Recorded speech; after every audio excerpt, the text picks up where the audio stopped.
to some fireplaces. It's hard to carry on when you feel all alone. Now I've swung back down again. It's worse than it was before. If I had seen such riches, I could live with being poor. Oh, sit down, oh, sit down, oh, sit down, sit down next to me. Sit down, down, down, down, down, with sympathy.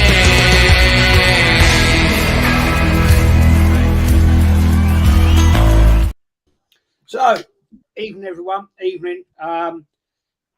We're going to have a little chat about Arsene Wenger's new statue. Very well deserved. I was a massive fan of Arsene Wenger for what he did for Arsenal. But my honest opinion, I remember when he was coming to the end, and other fans that I used to speak to say, "Oh, Wenger's got to go, Wenger's got to go." And I said, yeah, maybe, but who are we going to get to replace him?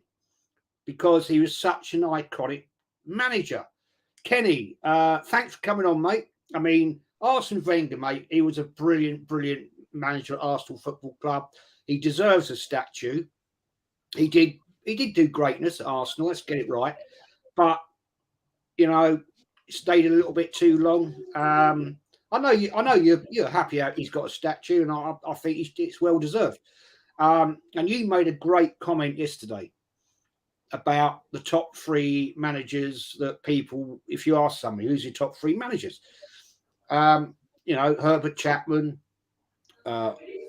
George Graham, Arsene Wenger. I would throw in the mix there another great manager at Arsenal Football Club, Bertie Mee.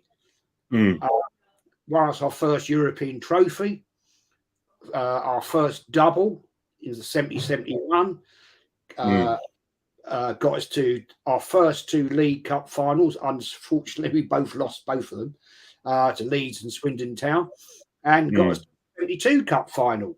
We lost to 1-0 to Leeds United. Now, that's not the main purpose of this discussion, but you know, George Graham, Kenny, George Graham, unbelievably great manager at Arsenal Football Club. In the 9 years he was here, and I know you've got a lot to say on this, so I'm going to let you talk.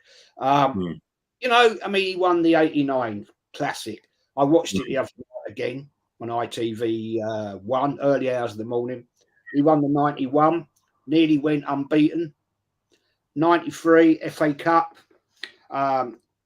87, 93 League Cup. In a competition, let's get it right, we're pretty crap in. And he won the 94 Cup Winners' Cup in Copenhagen, 1-0. Alan Smith scored against Parma. But the other thing is, Kenny, he was also an iconic footballer for Arsenal Football Club. Captain, you know, played in the 70-71 double season, played in the Fairs Cup final.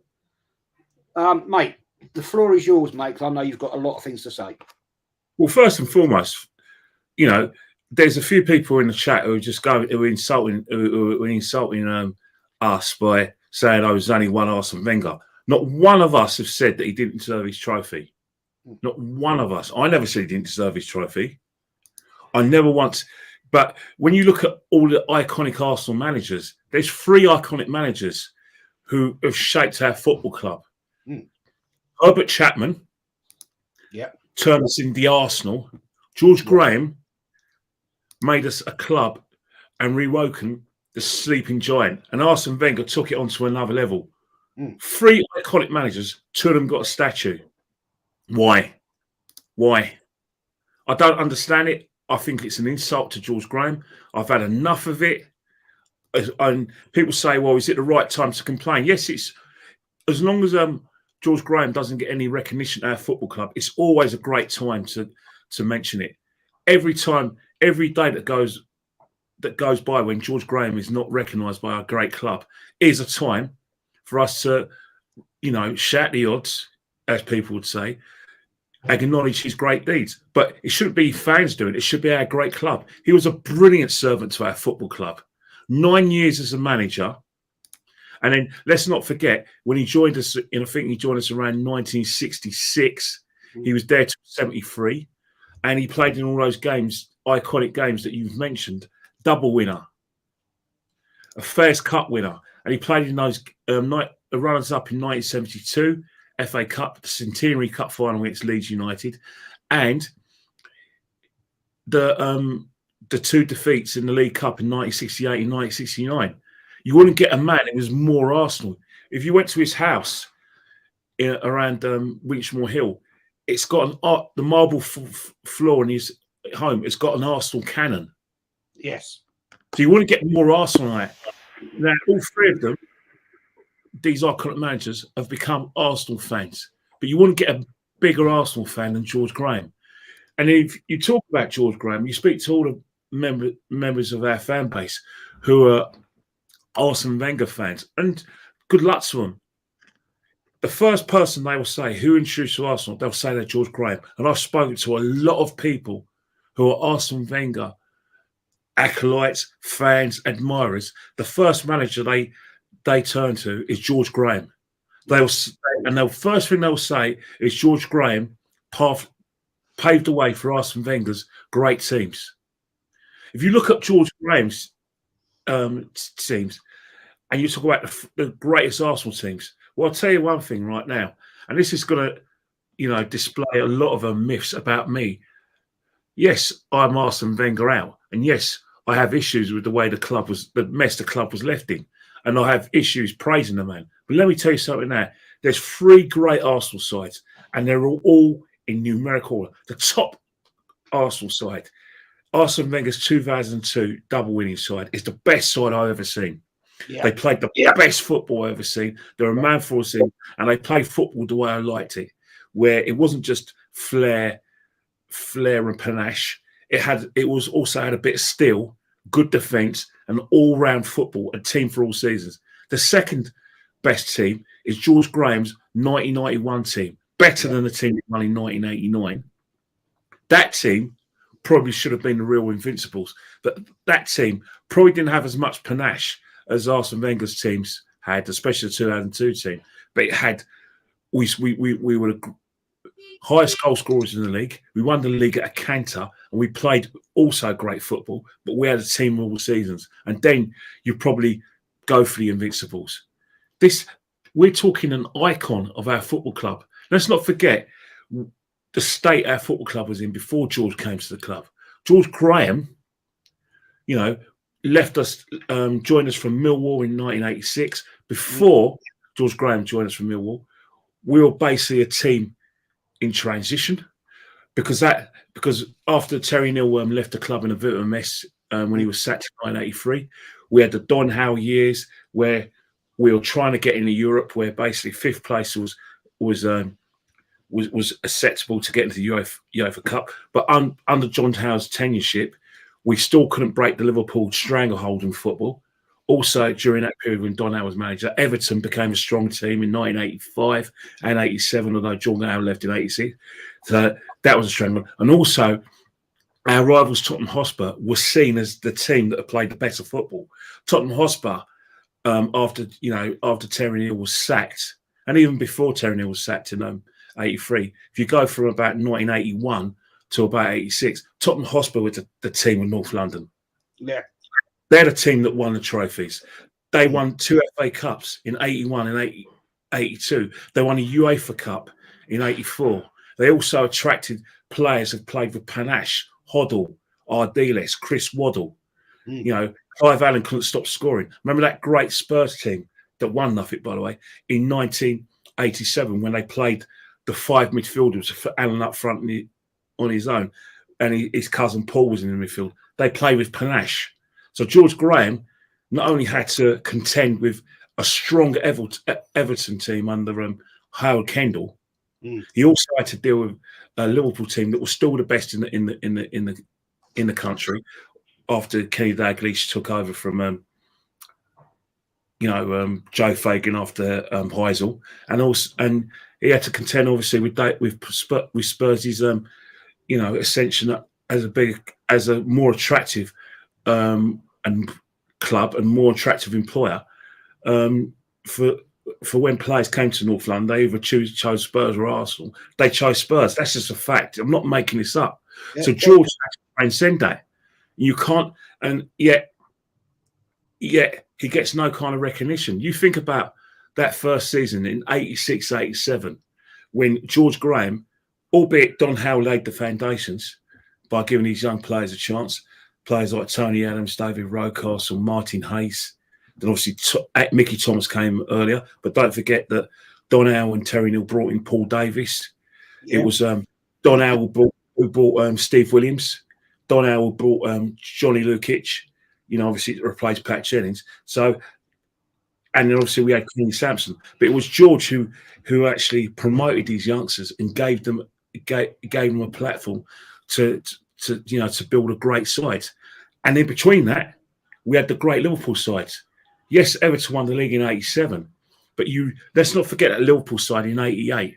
They probably played the best football, rival to the 1979 side, Bob Play's 1979 side, where they had Barnes, Beardsley, Melton, and Aldridge.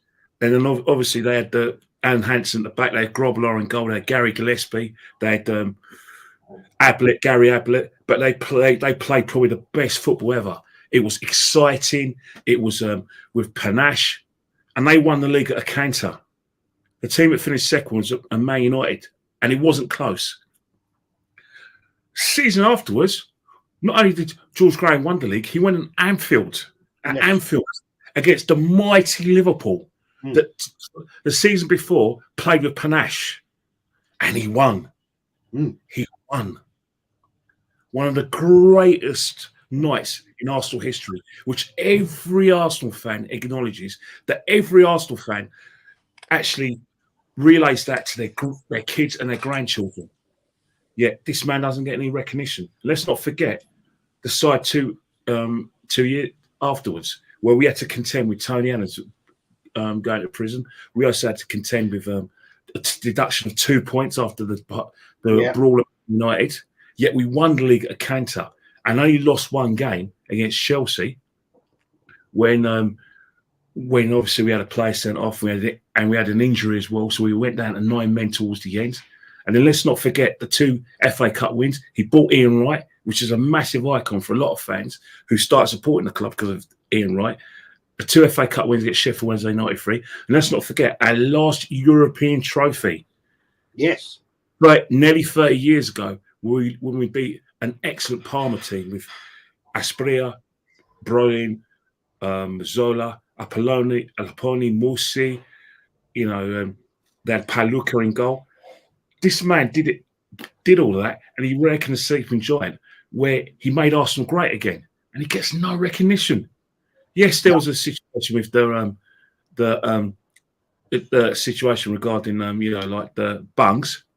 I mean, let me tell you something now. Arsenal Football Club sold him down the river. The only reason why they sacked George is because the Premier League threatened to take action against us. That's why he was thrown under a bus, and he was thrown under a bus by David Dean. But let's not forget that if you kind of rewind back to the Spurs situation where they had problems with the tax, when Spurs were getting deducted points because of irregularities with their players' wages and paying their tax, i.e. players like Ozzy Ardiles was one of those players in Villa. Spurs got that kind of payment system, an idea they got from Arsenal Football Club. So don't you tell me that Arsenal Football Club are a classy club when it comes to financial regularities or financial play. They're no angels. No. Yeah. And then the next excuse, he went to Spurs. Well, funny that. Pat Jennings spent 8 years with us. He's got a suite named after him at Tottenham. They forgave, and he won a lot of Spurs for the 13 years he was there. So if Spurs can forgive and forget, why can't we? There is no case against George Graham getting a statue, and it has to stop now. It has to stop. It fed up with it now, and I'm not going to stop speaking about it until he gets his just desserts. He gets what he deserves.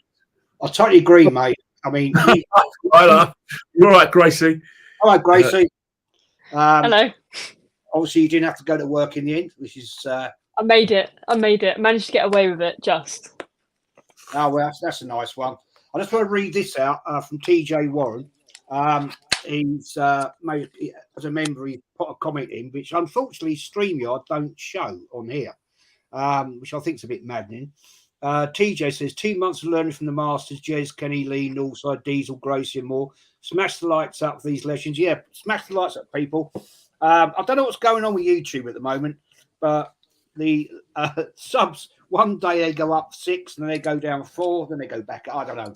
It's a madness. I don't know if it's YouTube doing it, but it's a crazy situation. Gracie, we're obviously here to talk about, Arsene Wenger's statue, which, fair play, he deserves it. I'm not going to deny that. But I personally, I know it's before you were even born, but Jules Graham was an icon for this club as a manager and a player. And I think he deserves recognition for that. I'll also, later on in the show, I'm going to throw some other things into the mix about some iconic people at Arsenal Football Club. But Gracie, I'm sure you've watched at some point the 89 game. It was on. I watched it early hours of the morning. I think it was maybe Thursday. I was going to go to bed and I suddenly saw it again. I thought, I'll watch this again with Jim Rosenthal commentating and all that. And it's something in my, I don't know, caught my blood maybe, I don't know. But, the iconic evening that was. Jules Graham, Gracie, I mean, your family is Arsenal through and through. If I cut you in half, I know there's going to be the badge. Your granddad, lifelong Arsenal fan, your family from Kentish Town, blah, blah. What do you think about it? And I'm not knocking Arsene Wenger, if people think I am. I was a massive, massive fan of Arsene Wenger. But, Jules Graham, he deserves recognition. Yeah. I think it's one of them debates where you look and you think all of these iconic players, they all have statues, so why doesn't he? And I think it is poor timing on Arsenal's part. I think George Graham should have had a statue before Wenger. And I don't really know why it hasn't happened, to be honest. It's something that I've expected to just appear at some point, but it hasn't. And I think it is a bit disrespectful in a way. He did, wonders for us as a club. So did Arsene Wenger. So if Arsene Wenger can have one, then why can't George Graham?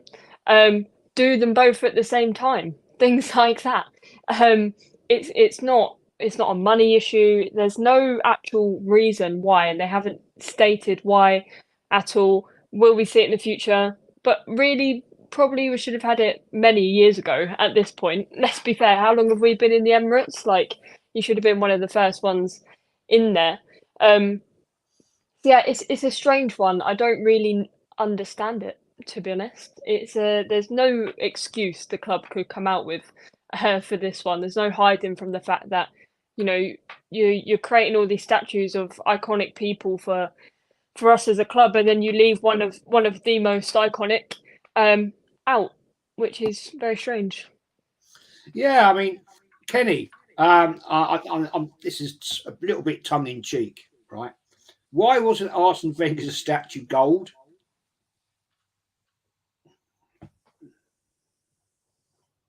Wait, I'm muted. A lot of people are saying that why isn't Arsene Wenger showing up to be invaded? Well, there's a game against Monaco in the Emirates Cup this in midweek, and Arsene Wenger's invited to be the guest of honour, which I believe that Arsene's it's accepted.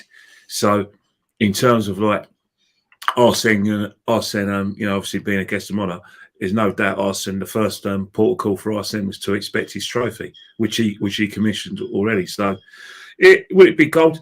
Would it be Arsene Wenger's greatest achievement? Yeah, of course it is, because you know he went unbeaten, and that's something that people are going to look at. But if you ask me, Arsene Wenger's best Arsenal sides and the best side we ever had that played a football I like was the 2002 team.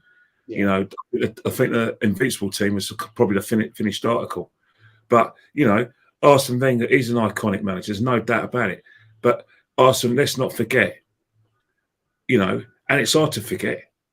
And some people will like to forget that there were issues with Arsene Wenger. Let's not forget, in terms of Arsene Wenger, towards the end, there was the 9-year trophy drought. That is factual. There was also the situation with deep divisions online and at grounds over his stewardship towards the end. There was a situation where we didn't challenge for the league at all at the Emirates. We came close in 2008. And let's not forget that towards the end of Arsene Wenger's reign, there was protests which were filmed and acknowledged, were filmed by the BBC, BT Sport, the game before on Bayern Munich, and Sky, and all journalists. There were journalists from all over the world who turned up to those protests. You know why? I know I'm not exaggerating, because I was there. I was there and I was questioned. There was a French couple, a son and a dad, and the dad questioned me. He said, "Right, why are you guys doing this? You know, you're having, because that was, remember, let's not. If you think about 2016, we protested about everything. We protested against Kroenkes, and we had a protest mainly about Arsene Wenger, and there was loads of banners that was filmed by the world's media. So that if you talk about the full 22 years of success, you've got to talk about what happened towards the end. It's just facts. Let's not forget, towards the end there was a dwindling crowds, fans threatening not to renew their season tickets, and there was physical infighting between the fans towards the end. So you know, let's not forget that's what ended. And that, as you said earlier in the piece, Arsene went on too long. But one thing that that a lot of fans can never forget is the success he brought. Let me tell you something now. Everyone who's Arsene Wenger out were Arsene Wenger worshippers, me included. Yeah, and me. You would have got a bigger Wenger worshipper than me. Let me tell you something about Arsene Wenger. When Arsene Wenger first came to the club, if he was interviewed on Sky, we used to always Arsene Wenger speaking. Everyone quiet. Arsene Wenger was speaking. Did you have that kind of experience, guys? When Arsene Wenger was interviewed by Sky Sports, BBC, you told everyone, you wanted quiet. If you're on the phone, you put the phone down because Arsene Wenger was speaking. And that was like, I was like that. If Arsene Wenger told me to go and face the war, I would have done it. We all loved Arsene Wenger. We all loved him. There was a time when we all loved Arsene Wenger. But when we got to the Emirates, when we stopped challenging, when the results got so bad in Europe, especially after the debacle when we got to semi-final where we just put out white flag. Let's not forget the semi-final against Chelsea a few weeks before when he took off Adebayor and Van Persie at Wembley. The scales fell out my eyes because I should have, raised the red flag when we played Chelsea in 2007 FA Cup. League Cup final when he played the kids. When Chelsea played a full team, but I didn't. Yeah. And then that's when I went the other way. And, maybe I haven't got over the state of the football club. Maybe I haven't forgiven. Maybe I haven't moved on. But this show is not about preventing Arsene Wenger from having a statue, because he's an iconic manager. You go all over the world and you talk Arsenal Football Club. The three managers they talk about is Chapman, Graham, and Wenger. Yeah. The reason why they're in that order is because it's chronological. It's not to do whether who was better. It's chronological. You know what I mean? That's what it was. Totally agree with you. I mean, I said earlier in the stream, I would add in there Bertie Mee, because he, in my book, was a legendary manager in the fact that he won our first European trophy many years before you were born, Gracie. But he won our first European trophy, the Intercities Fair Cup, He won our first double when we beat Liverpool with the classic Charlie George goal in extra time. And he built a team there that was a great team. I mean, Billy Wright, the manager before, he bought a lot of the players that went on to be those players that Bertie inherited. I mean, Billy Wright, I was alive. I don't remember him. I was only a little tot, but my granddad used to tell me about him, that he was a great manager in the fact of the team he built. But Gracie, I want to ask you this. Arsenal Football Club, we've had some amazing footballers at this club. I'm going to ask you this, and I'm going to come to Kenny. Tony Adams, legendary captain, amazing player, achieved greatness. David O'Leary played the most amount of games for Arsenal so far to date. Do you not think they deserve recognition in maybe them having I mean, we've got Omri and we've got Bergkamp, yeah, but Tony Adams played more games for Arsenal than both of them, as did David O'Leary. Surely they deserve recognition. Yeah, I mean, absolutely. I think it's so difficult. I don't know who makes these decisions at the club, but I think it is always difficult, like playing devil's advocate. Like, you can't please everyone, if that makes sense. You can't, look, we can't flipping fill the stadium with like 1,000,001 statues. Obviously, yeah, it is difficult because once you give one player a statue, then it's like, it's one of those things where, oh well, this player was iconic and da, but so is this one. It's like, you can't please everyone. We can't give everyone a statue, and it's obviously the few we select, that's what it's going to be. And it is a weird thought process, if you think about it. Obviously, yeah, Tony Adams does have a statue. Well, yeah, I know, but it's difficult. And I think, obviously, for me, Arsene Wenger was the only manager I ever knew, obviously, up until we got Unai Emery. So that's my whole childhood, is Arsene Wenger. So see it from a slightly different perspective, but obviously I love the history of the club and everything about it, really. But it's difficult. It is difficult to please everyone, and not everyone is going to get a statue. But there's key players that should have one, or managers that should have one over some.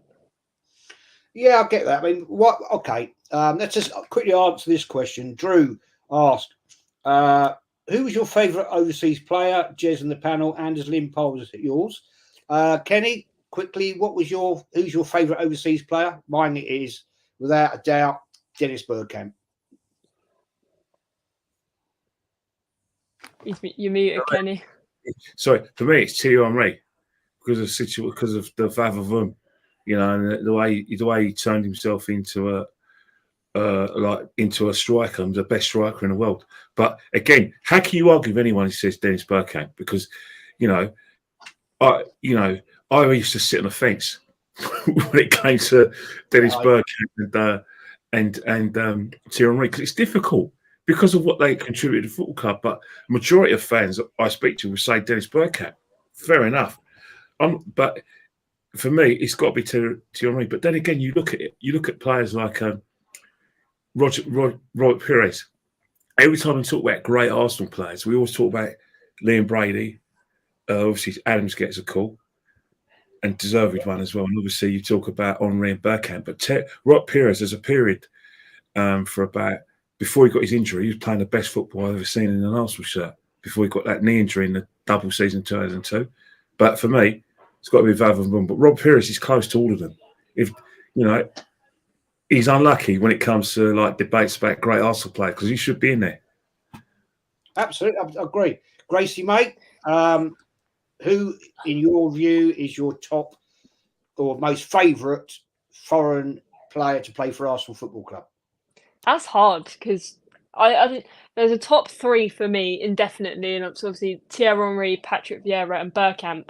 Now, yeah, you know, out of those three of the most iconic players, it's difficult to choose. But I think when I watch football games back and stuff, it has to be Henry. They're just I generally get goosebumps every time I watch some of them goals. I'm like, he acts like it's nothing. The ball is like a feather, and he just floats it in. Like, unbelievable, absolutely unbelievable. But yeah, between those three, and I could name, you know, probably 50 more like that I love. But yeah, for me, Henry's probably in the first place. Yeah, I get it. I get it. I mean, I remember having this debate with Kenny and Lee Gunner, maybe, I don't know, over 18 months ago. And I said Bergkamp. I think Lee said Bergkamp. Kenny said Henry, and that's fair play. I mean, it's a difficult Sorry, one. that was that was a last debate before Claude was taken from us. 3 days later, we lost Claude. He was on that. It was me, you, Lee, and Claude, and Chig as well. Another one who was taken away from us as well. Yeah. It was Gracie. It was 4-1. I lost 4-1. Yeah, well, unlucky on that one. I know, but it's a tricky one, isn't it? But I still think, I mean, before Bergkamp came, I'd say all day long Liam Brady. But we'll move on. Kenny Ken, could we not at Arsenal, if we don't want to give David O'Leary a statue, could we not name a stand after him? 100% we can. 100% we can. And there's loads of times we can do that. You know, it's not beyond the realms of possibility to do that. You know, everyone who's contributed to our great club deserves some recognition. There's a lot of players who are, but when you, again, if you think about Arsenal's and you think about the 70s and 80s, especially 80s, David O'Leary's always up there. He's another one who loves the football club. He bleeds Arsenal. Yeah, he was at Leeds and he was a bit of a motor mouth and he couldn't stop talking to, you know, about bigging up his young boys, and he took a lot of credit for their success, no doubt. But yeah, he deserves a lot of credit, because I think you've got to feel sorry for David O'Leary, and to a certain extent, you've got to feel sorry for about Frank McClintock, because it's always Adams. But it is Adams, because when you look at Tony Adams, you felt he was representing you. When you played football at a representation level, or when you played school football, or you had someone in your class, they remind you of Tony Adams. They remind you of Tony Adams. Tony Adams was the kind of footballer, person, you saw him as a perfect footballer and a perfect leader. You know what I mean? You know, like I said, he could coax and he could shout at you, but he wanted the best for you and he cared. And you look at it, but then again, you're thinking, hang on here, David O'Leary can contribute to us. You know why I think David O'Leary probably doesn't get the recognition? It's because he spent a lot of the time we weren't having that kind of success that, you know, that we were accustomed to. You know, he won his first league title when he was about, was it 33? And he's won his second one at 35. We won the League Cup when he was about 30, 31. You know what I mean? And if you think about, most of his prime years were spent under Terry Neal, so, where obviously we got to cup finals, won one of them. Yeah. And then there was 9 years after that where we didn't win any trophies and we only got to a couple of semi-finals and finished third in the league in 81. So I suppose, you know, Tony Adams gets the kind of iconic status because of the fact that we won things with Tony. And it was not just during the Graham years, it was also the Wenger years as well. And I suppose that's why he does get the recognition. But David O'Leary is a fantastic player for us. And, you know, you would have, he was, you know, they used to liken him to Beckenbauer, you know, getting the ball out and being good on the floor, and to Alan Hansen. So, yeah, he was a fantastic player. And, yeah, he does deserve some sort of recognition, like a stand name after him. I mean, I can't see what the problem is.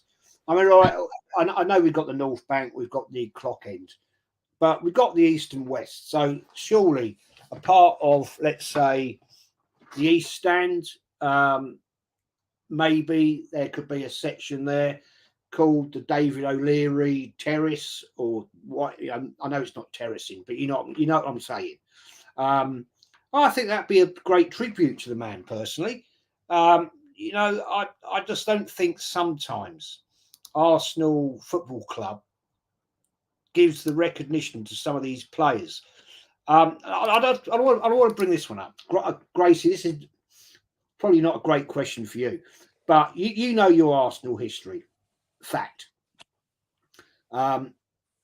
Bertie-Mee, great manager, late 60s, early 70s. Why has he never had recognition? You know, he won us our first double. He won us our first European trophy. I know you never actually got to see those teams play, but the history's there.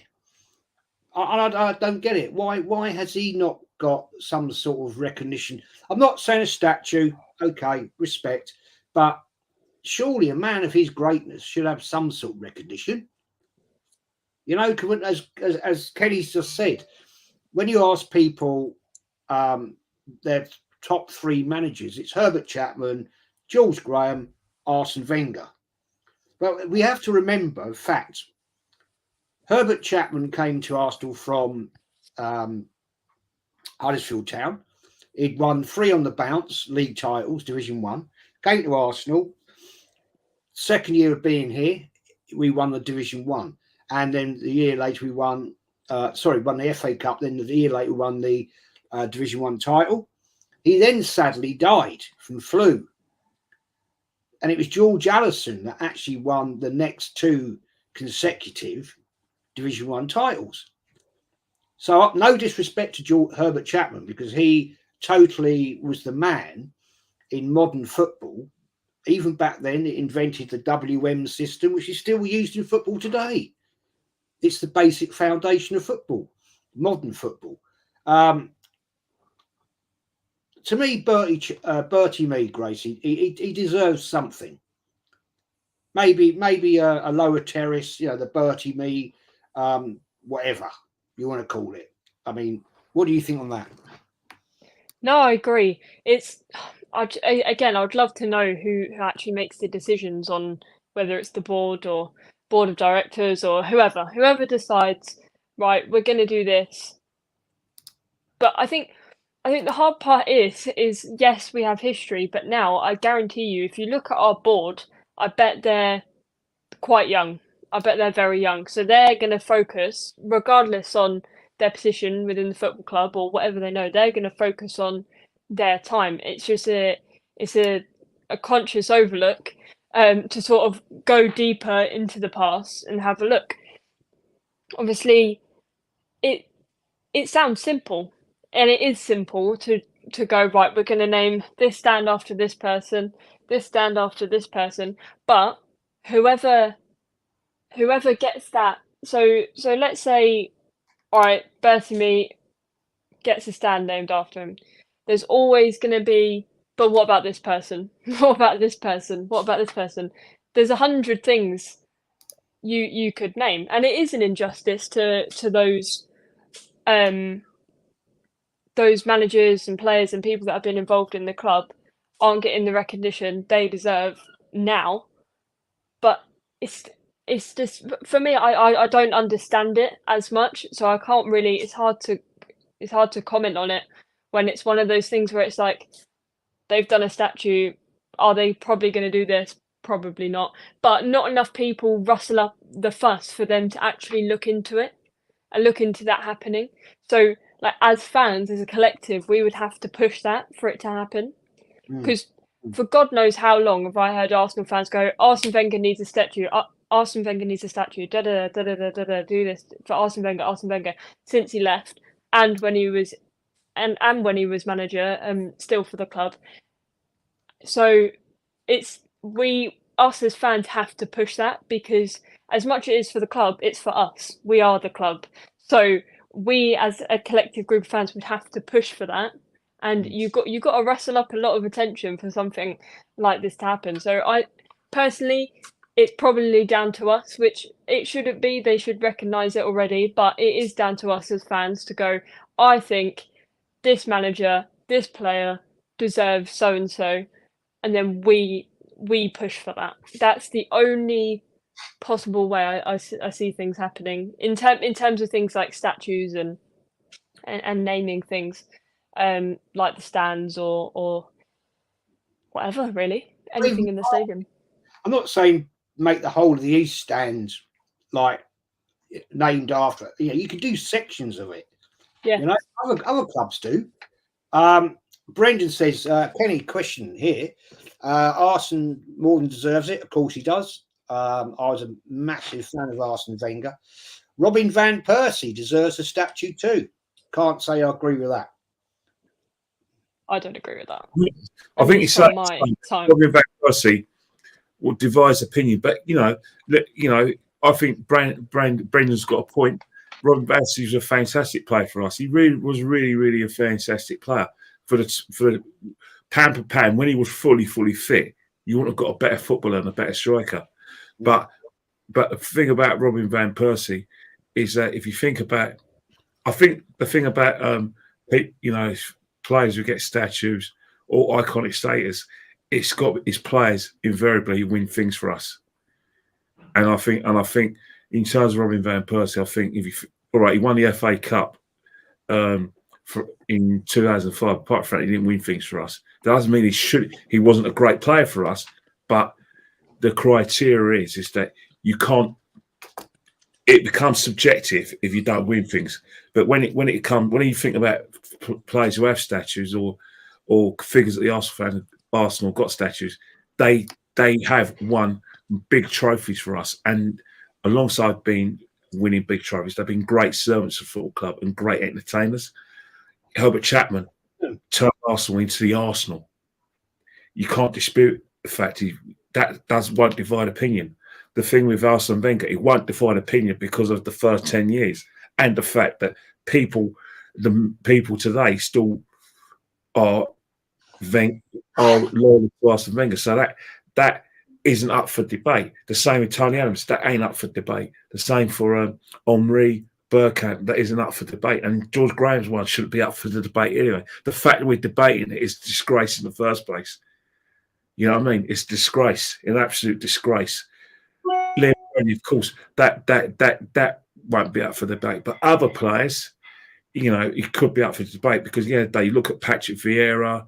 He should get one because he's won a lot for us. Petit, that double winning side, iconic. People might even throw Freddie in. People talk about Van Persie being a great player for us. Was Freddie a better servant to us? Freddie Lundberg, you know what I mean? Or Robert Perez. So those sort of things are subjective, but you can't. And I think that's the situation. But the thing about it is that we have to do better. We have to do better, and stop trying to bury our head in the sands about certain players because you may have an issue with him. I mean, David Dean isn't at the football club, so there shouldn't be any issue with George Graham getting anything. No. And as far as for Ken Fryer, well, he's got iconic status, and he has got some sort of presidential status without power. So I don't see anything that's blocking him. Yeah, Ian Wright as well, but you think about Ian Wright, Henri trumps him every time when it comes to great players. Ian Wright is a cult figure for a football club, a cult striker, an expert finisher. But is he a great Arsenal player? Also, that's subjective. Henri, factual. Adams, factual. Which, you know what I mean?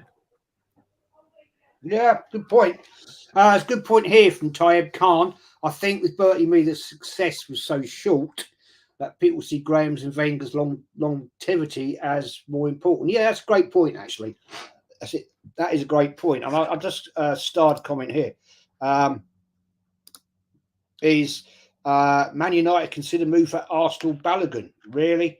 Well, good luck. And I hope you get him because I'm sorry. That is a debate and a half that we could have about him. But Kenny, what do you believe? I've got my view. I'm sure you've got your view. And Gracie, I'll come to Gracie, but why do you think Arsenal will not acknowledge George Graham? Is it because of his reported illegal dealings,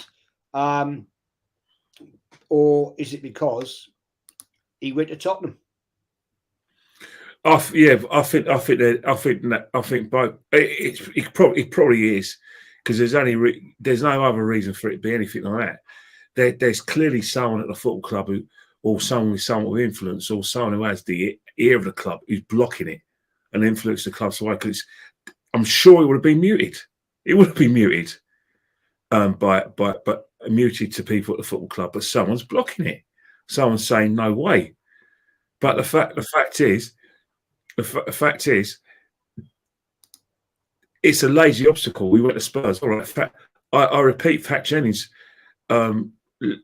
joined us from Tottenham, albeit on a free. Yet he gets a suite at Spurs. You know, I don't see Pat Jennings coming. I don't see Pat Jennings doing many legend tours at Arsenal. He works for Tottenham. He's a Tottenham ambassador. He ain't an Arsenal ambassador. It's just facts. You know. But Spurs have embraced him, and we don't embrace George Graham, who we sacked, by the way, who didn't leave us to go to Spurs, like Pat Jennings left Spurs to go Arsenal, Flo Campbell left Spurs to go Arsenal. George Graham was manager of Leeds United. Then he went to Tottenham Hotspur. People don't. It's a little known fact that people, tend to sort of bypass when it comes to the, blocking George Graham's ascendancy towards a statue. But it just shows you why this show and Lee's show is brilliant. It's because we talk about real fan issues. There's no kind of what I call hero worship of the club, or hero worship or icons, or trying to put themselves forward for self-serving reasons, i.e. trying to get an interview with the manager. Try to get something on Sky Sports. The big channels, if they were really, really about this football club, like they say they're a football club, would have been muting this subject amongst fans regarding George Graham, but they haven't. So does that mean that they're self-serving? Were they Arsenal fans only when Arsene Wenger came to the club? Because that's the impression they're giving people like myself. You're self-serving, or you've only supported the football club since Arsene Wenger, like I said, became our manager in '96. Or I could even fast forward and say you've only supported us since we became the Invincibles. Now, I know a lot of that isn't true. Why am I not doing it? Why are you guys with your massive platforms not pushing this side for George Graham to get recognition? Why are you being lazy? Oh, you took a bang. Oh, you went to Tottenham. Really? Half you can't even remember the fact. Remember, you don't even know who David Price was. You know what I mean? Yeah. You know what I mean? Some of them, obviously, who are proper Arsenal will know who David Price is. But I'm just saying, all these fans out there, perhaps you could represent your fans and protect the club's history and push for this, because when I talk about George Graham's success and the fact he's an iconic manager, that's just facts. It's not subjective. It's not an opinion. It's just facts. It's facts. It is facts. He broke. He basically was the first person to start the breakdown of Liverpool's domination. Obviously, Man United completed it. George pulled the foundations off by winning those 2 titles. He's won our last European trophy. That's not subjective. That's not opinion. That's a fact. I just think it's disappointing. But then again, got to remember one thing. Maybe I should show some empathy and realise that it's their career. This is their career. New media, and you have to behave well. You have to be liked and respected, and you have to don't bite the hand that feeds you. And I respect that. I've got great respect for that. But you can still say, well, hang on here, make George Graham part of your conversation. Just say, hang on here, I'm disappointed we lost. I'm disappointed we're not winning the league. I think we should do better. We're better than that. Don't just follow the club line. Well, that is a sad fact, mate. I mean, I watched the stream earlier, and it was actually good. It was Brandon's and it was actually a good show. He was calling out that Julian and Gracie. I'm not going to ask you that question, but it'd be unfair because you weren't alive. Purple Haze, good question here. There's no way Arsenal will give us Balogun. I do rate him. A shame he hasn't had the chances Nketiah has had. I don't get this. I don't understand this, Gracie. Why would we want to sell one of our up and coming young stars? I don't get it, man. I seriously don't get it. I think it depends on the player as well. I mean, he's been on loan, isn't he? He had a great loan, great season on loan. I mean, I'm not against Balogun going completely, but I think I would loan him out again just because when's he going to play? Realistically, he's only going to play Carabao Cup, FA Cup. He's not going to get into the Champions League team, and he's not 9 times out of 10. He won't get into the Premier League team either. So what is his role at the club really? It's the same with Nketiah. What is his role at the club? He's only going to play in them games, and he's a backup to injuries. But at the same time, keeping them 2 players sort of gives us a bit of insurance in case of injuries, and then at least we have something to sort of bulk up the team a bit. So I don't want to push out and sell all our players, all the ones that we don't need, because we need squad depth for this season. It's going to be a taxing season with the Champions League and all of the other cups involved as well, plus the Premier League. So we need to keep kind of a bigger squad as possible. But if the player wants to go, I'm not against him leaving. I'm sure, I mean, he's a fantastic player, but does he fit into our team? That's another thing. How does he fit? We haven't seen him really, and that's on the manager and the club's fault. We haven't really seen what he can do. So I wouldn't want to sell him to a rival though, because I feel like it could bite us in the future, definitely. But yeah, an odd one going to Man United, and how much are you going to get for him? And money's money, but you're not going to get a lot. And do you keep him, up his value a bit, get him some game time in the FA Cup and the Carabao Cup, and then potentially loan him or sell him next season, or loan him out in January? I'm going to come to Kenny on the same question. My personal opinion, I think he's one for the future. I'd keep him. Maybe loan him out, but I'd actually rather see him in the squad. I think he's levels above Nketiah. Personally, I think Nketiah has proved so far on that US tour. He's just, I mean, even against the MLS, dear God, I mean, come on. He's on number 14, Jez. Remember that. He's on number 14. And ever since he wore that shirt, the disgrace that it is, what's he done? Well, I mean, I'm not one of these great people that loves shirt numbers. And it's a number is a number to me. I respect what you're saying, Gracie, the iconic 10 shirt for Bergkamp, blah, blah. But, it's a number. At the end of the day, what is important is what that player does in that shirt, and he's not the levels. Ken. Florio Balogun to Man United, are you seeing that? Well, not really, because I think they're very close to getting Rasmus or Rasmus, because they had a friendly with Bournemouth, Atalanta, and he wasn't involved at all during that friendly. So it says that it's telling me that talks are advanced between Man United and Atalanta, and it's highly likely that if Man United, when Man United meet their valuation, Atalanta's valuation, he'll be going to Man United. So there isn't a vacancy there for Balogun. The situation is with Balogun is that he's third in line. How that's happened is quite simple. Eddie Nketiah has been promoted. I think Eddie Nketiah got his new contract on the back of those goals against Chelsea and Leeds. Till when we again failed to get to the top 4. But Arteta for some reason rates him. I don't know why he rates him. Gracie doesn't. None of us do, but he rates him. And that's something that I will fight all along because I don't agree with it. I don't like the decision. I'm not going to just say, oh, Arteta knows more because he's manager. No, he's wrong on this one. But the thing is with Eddie, he wants first team football. And people say, oh, I sound realistic. Yeah, maybe it is, and maybe it isn't. But he hasn't even had a chance to push for that first team on these games against MLS, Man United and Barca. He hasn't started. He hasn't even been involved. You know, they said he's got a bit of an injury and that's why he was training away from the team. Fair enough. They want to say that's fine. I thought it was something else that he's not part of the plans, but they said he's got an injury. But it's been a wasted pre-season if he's fit and we haven't had a look at him.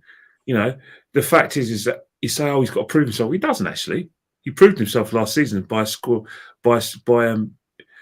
being amongst the top goal scorers in the French league.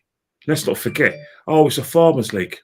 I don't know. Man City win the title next season. That's 4 times in a row. That's a bit of a Farmers League, isn't it? I mean, I know they're a great side, but it doesn't say much for the rest of the Premiership if they win it 4 times in a row. No, exactly. So hold your tongue when you call it the French League of Farmers. You know what I mean? But really and truly, if he's not part of Arteta's plans and he wants to go, then we have to sell, because the longer we mentioned this about 3 years ago. As long as Eddie Nketiah is at his football club, his pathway to the first team is always going to be blocked by Nketiah. These are conversations we had last season, 6 months ago. If you want to go, you want to sort of rewind. We had these conversations as far back as 4 years ago. 3 years ago. So it's not a new conversation. The fact is, Eddie Nketiah has been blocking his pathway. As long as you've got a manager like Mikel Arteta, who is like I said, believes in Eddie, says he needs him, and is part of his plans, then I think three's a crowd, isn't it? When it comes to the strikers. Well, we haven't actually got an out-and-out striker at the moment. We've got Jesus, Martinelli, and Eddie Nketiah, who couldn't hit a barn bloody door. So, I'm sorry. That is just the levels we are at. I'm just going to try this. Hang on. CFC Pirate, thank you, mate, for your donation. Fans kicked out Wenger and Unai for not winning. Fast forward to today, Arsenal haven't won any major trophy. What is the mass celebrations about? Big up, you guys and girls. Thank you, mate, for that. Good to have a Chelsea fan in here. It's factual. What you're saying, mate, is quite right. TJ Warren TV, everybody, go and subscribe to TJ Warren TV. Great channel, does some great stuff. His channel's building very, very, very nicely. I think, TJ, you're very close to 500 subs. You've only been going, 3 months? Something like that. So fair play to you. Cheers to Jez, Kenny, Ken, and the panel. Thanks for the excellent discussion. Who is the most underrated player in the current Arsenal squad? Gracie-Mae. There you go. Oh, I was hoping you weren't going to come to me first on that one. Quite a difficult question, actually. I'm trying to recap all the players that are in the squad.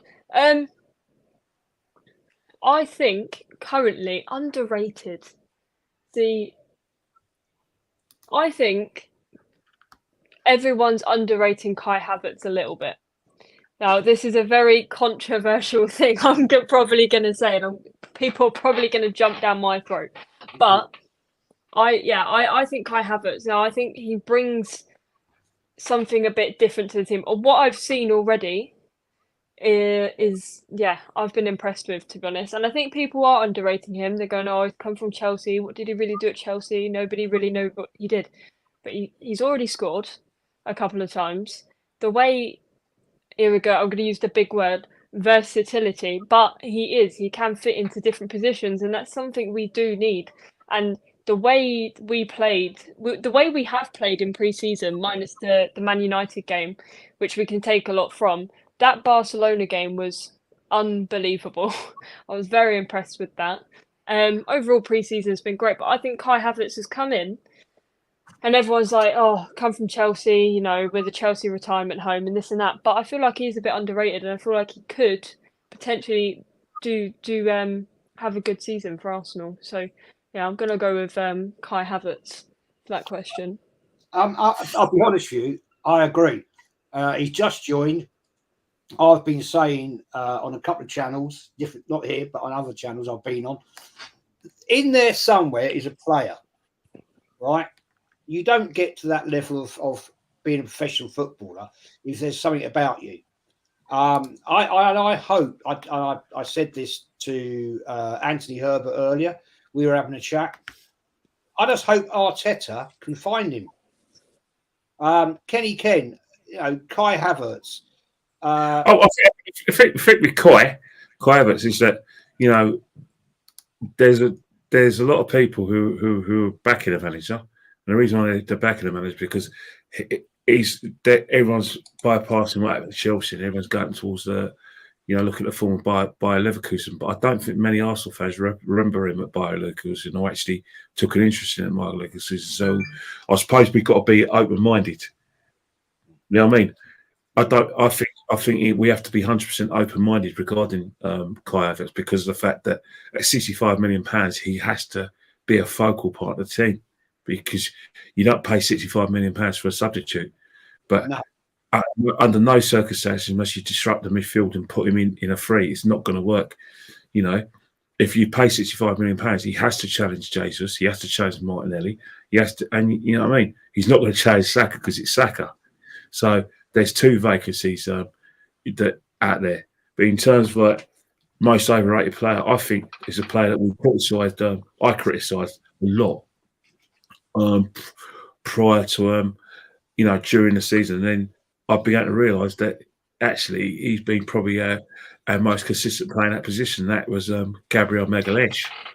He was a player that I didn't rate too highly, and a player that I've been criticising. But on a whole, everyone talks Saliba. He's the best defender in the world. He's probably the best. Some fans are saying the best defender we ever had. But if you look at pound per pound, if you go by performances with the eye, not the stats, the eye, over that season, I've probably Gabriel has been a better performer than him. So for me, he's probably the most underrated player we have. The reason why I haven't looked at the pre-season matches, because I look at the pre-season matches and I think this, normally I don't give them the time of the day because I just see them as a fitness issue. But I fully respect fans who are looking at the pre-season matches and say, yeah, let's have a look at them. The reason why is because from the 28th of May, this season, because it started on the 29th of May for me. It's all about trying to win the league next season.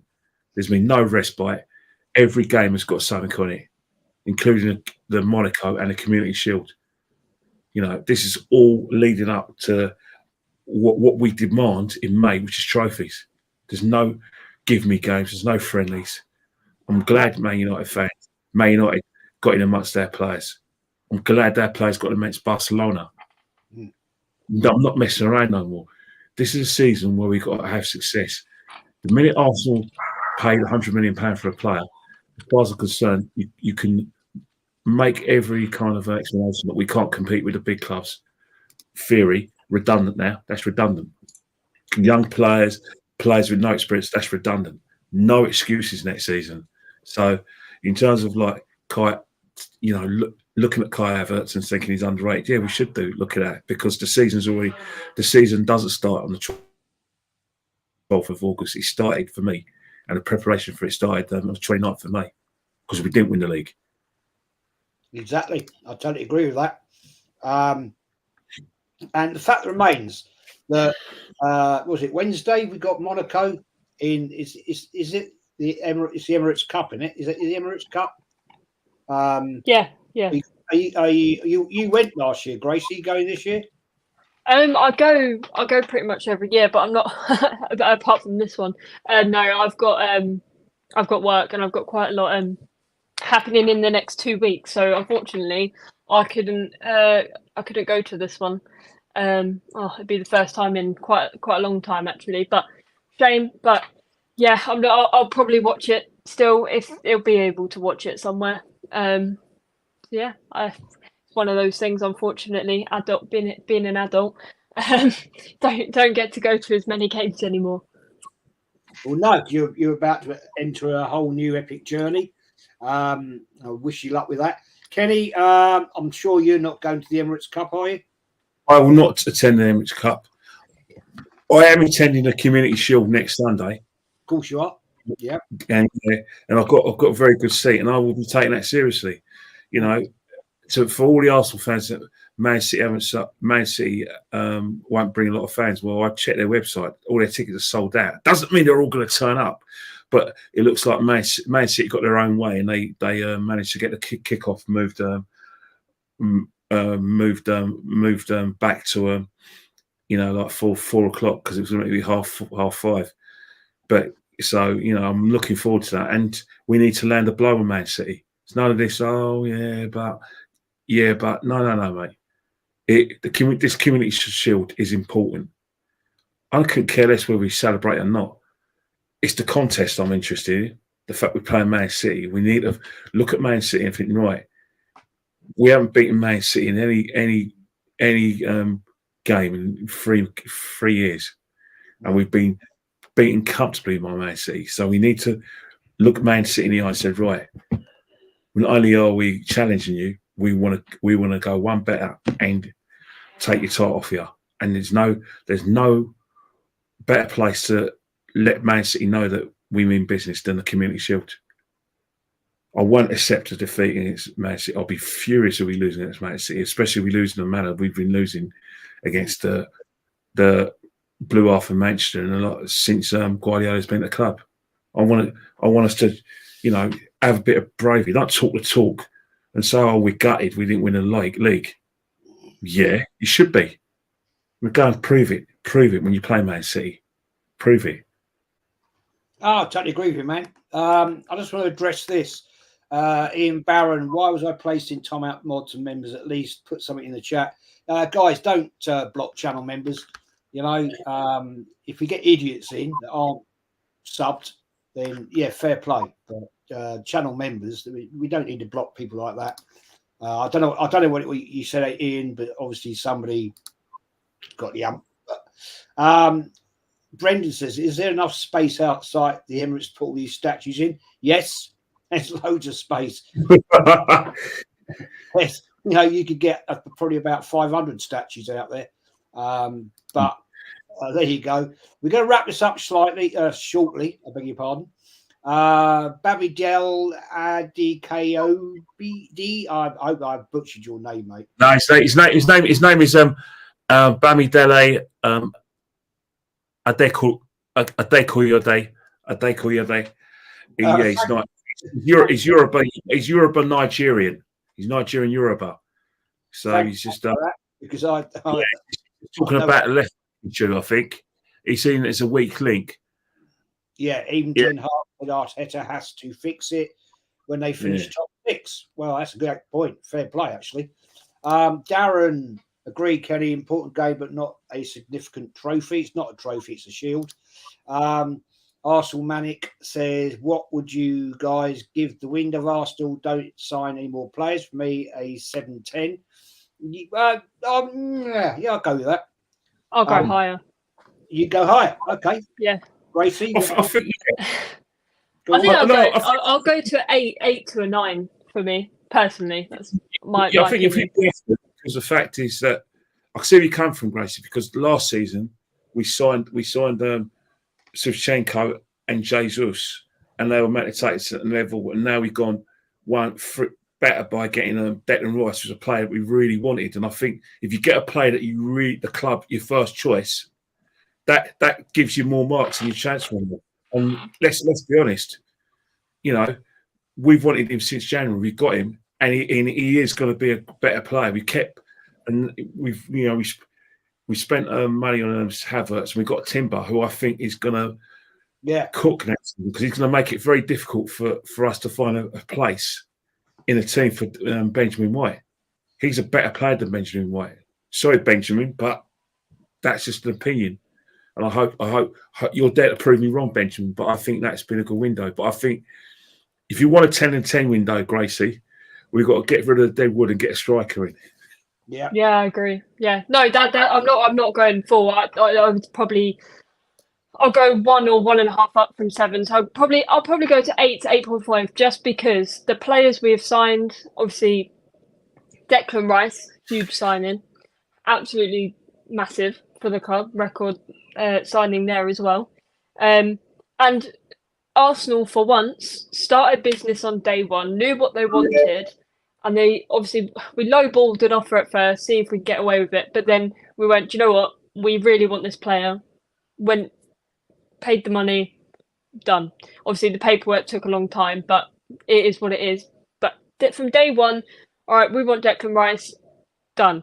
Timber, wanted him, done. So and Kai Havertz, people say he's going to be a waste, but like I said, I feel like he's underrated. So I may choke on my words during the season, but more or less, he's going to be part of the squad, and we need more squad depth, and we need quality in the squad, and I do feel like he can add that quality in the squad on a whole. So yeah, for me, it's been a good window so far. I reckon we might get one or two more. 1 or 2 more. 2 is probably a push, but you never know. Still plenty of time. I agree with you. I still think we need a striker, personally. Yeah. Did you ever find that spider, Gracie? The spider? You had that big spider in your room and you lost it months ago. Did you ever find it? Oh no. We completely redecorated in here, so I'm hoping that it just disappeared. Hopefully it's disappeared. Yeah. Arsenal Manic says AFTV headmaster. I said Arsenal shouldn't sign Mbappe because he comes with drama. Nketiah is a better option. Really? Watch Northside's last stream. Yeah. Yes, let's get it right. Who's going to sign Mbappe? You know, that sort of money. He don't want to cut us anyway. He would have touched the barge pole. No, why would he cut the Arsenal pole? We're not Real Madrid. We're not Real Madrid. If he was to go to any Oh, we've lost Kenny. Lost Kenny, I think. Have we lost Kenny? Gone. Yeah. I mean, we're never going to. Come on, let's get it real. Can you imagine Arsenal spending out 250 million on a player? I don't think so. You know what I mean? And I wouldn't want that. I think if you're going to spend 250 million, and I don't think we can even spend that money because of the old FFP thing, ain't ever going to happen. So it is what it is. Brenda says you got Gracie nervous now. If you didn't see the show, it was quite funny. Gracie had a big spider on the wall. She went to whack it, missed it, and it ran away. So no, it was never found. To be fair, I think I've got over my fear of spiders after what I've had to endure in the past few weeks. So to you, when you join the army, I think some of your training, you might come across a few. So I think you might have to get over that. They don't bother me as much anymore. No. Anyway, guys, we're going to wrap it up. Kenny Ken, I think, is frozen. Not sure what's happened there. Gracie, thanks for coming on. It's been a long while. Here we've got Kenny back on now. We've got 2 Kennys. Oh, there we go. There we go. Yeah. Kenny. About to wrap it up, mate. I'm sure we'll have a chat in the week. Usually Wednesday. Thanks for coming on, mate. I knew you had definitely a lot of passion to say about the George Graham statue situation, which I totally endorse with you. The fact remains, will it happen? I don't know. I honestly think it'd be disgrace if it did happen because it'd be just like our football club. That God forbid we lose George. Oh God, yeah. Yeah, just we lose George, and then all of a sudden, oh yeah, God, yeah, let's give him a statue. Don't you think he deserves the right to have that kind of recognition so he can see it for himself? Yeah, absolutely. I mean, when are people in this country going to learn? Lionise your heroes when they're alive, not when they're dead. Exactly. We never learn now. We never learn. I thought our club cannot call themselves a classy club if they ignored this guy's achievements. You can't airbrush this man out of our history. You can't make him a footnote and just do a token gesture on the website. You don't need fans to tell you this. You should know that. You should know what George Graham has done for the club. It's not even like subjective. It's factual. Especially with the amount of time he was at the club. Oh, I totally agree. I just think it's a shocking disgrace. I just wish that I had a bigger channel that I could actually do something about it. Unfortunately, that's not the case. But it is what it is at the moment. Hopefully, something will change. Gracie, thanks for coming on. It's been a long, long time, and I know you've been exceptionally busy. Well done with your exams. I saw what your mum put on Facebook. And I hope you like your plaque at the Emirates now that you've got. And good luck. Congratulations, James. Yeah. Thank you. Yeah. It's been what have I had now? I've had 3 months. 3 months away. That's how long I've been off now. Actually, it's pretty scary. But yeah, just about 3 months. So yeah, all sorts of craziness happening. I'm now coaching a football team. In the meantime, so Yes. we'll see. We'll see how that goes. I've made my return to YouTube as of last night. So yeah, maybe you'll see a bit of me coaching in the week, if I can get away with it. 'Cause it's part of my job, really. So, but yeah, it's all go on my end. Yeah, well, you're busy, very busy young lady, and big up to you for that. I hope the next 2 weeks go well. I know you've got your assessments and everything like that for the army coming along. Kenny, thanks, mate, for coming on. I fully enjoyed it. It's, people shouldn't see this as trying to hijack Arsene Wenger's great week and a great week for Arsene Wenger's family. But it's a good time to have this debate. But it will never take away from what Arsene Wenger getting this trophy. But people are going to wonder why the triumvirate, one of the triumvirate, hasn't got any recognition. It's a stench from the club. It is shocking. I'll do the outro, guys, and then we're out of here. We will be back in the week. Gracie-Mae, shout your channel out. Gracie-Mae. That's it. A lot of different things coming.